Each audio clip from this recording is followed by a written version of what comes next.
Here's a great recipe for a pear and vanilla custard strudel. It's certainly not made in the traditional way, but this one is a real standout. Now we start with our pears. I like to use Pear Bosc when I'm cooking with pears. So what I've done is peeled the Pear Bosc, cut them into bite-sized pieces. So before we put them in the pot, I'm going to add some butter and just some unsalted butter. Some cornflour. Now this is going to thicken up my mixture and we want that so it holds nicely in the pastry later on. So a little bit of cornflour, some sugar to really accentuate the sweetness of our pears, and lots of lemon juice. So the juice of one juicy lemon, and I'm just going to use my nifty juicer here to extract as much as possible. Give that a really good squeeze, and the other half.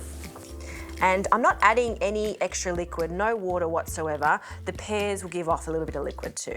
So that's the base. We're going to add our pears. You need about 3 to 4 Pear Bosc pears. Okay, turn the heat on, just on a medium heat. Give that a bit of a stir. And the most important ingredient here is the vanilla bean paste. I love to use vanilla bean paste when I'm cooking with ingredients like pears. I love the little speckles of vanilla bean that you see throughout it. And all you need is about a teaspoon to really taste the flavour of the vanilla. Give that a stir. The lid can go on, and this will take about 5 to 7 minutes to cook. We just want those pears to break down slightly but still hold their shape. Once they're cooked, we're going to take them out, pop them into a bowl and let them cool completely before we get onto the pastry.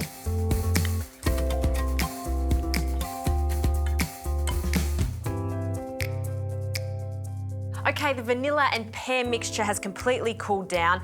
That is a really important part of this recipe. If this is still hot going into the pastry, it'll make our pastry soggy as it cooks in the oven. So cool it down. And this is where I'm cheating a little bit. I'm using a store-bought custard. You only need a small amount of it. So just combine that together. Now over to the pastry. I've got some butter puff pastry here. You want to work with it quite fast or make sure that it's super cold so it's easy to manage. A flat tray is highly recommended for this, and you'll see why in a moment. On with our pastry. Now, I like to use butter puff pastry for this because I like the flaky texture.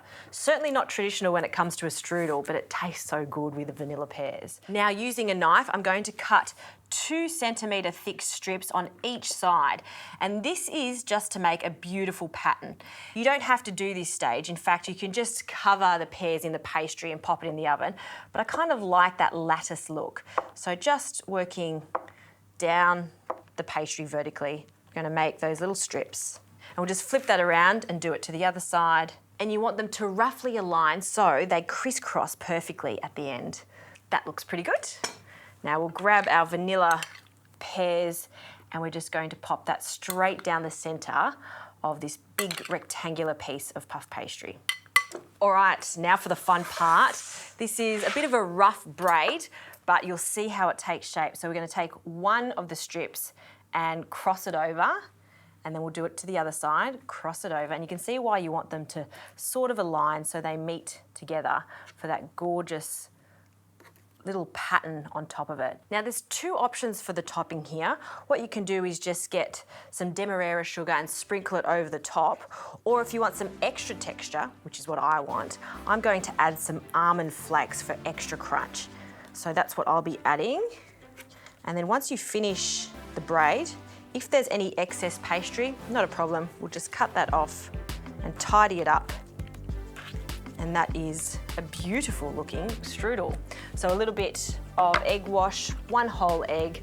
I'll just give that a quick whisk, combine the egg whites with the egg yolks quite evenly. And with a pastry brush, we're just going to very lightly brush this. This is going to be the glue for our almonds. All right, now for our almond flakes, we'll sprinkle that over the top. Not too many. We don't want to cover that gorgeous plaiting that we've just done. Just a small amount. That's ready to go. Into the oven, 180 degrees. And I want to cook this for about 30 to 35 minutes or until it's puffed up, super flaky and golden brown.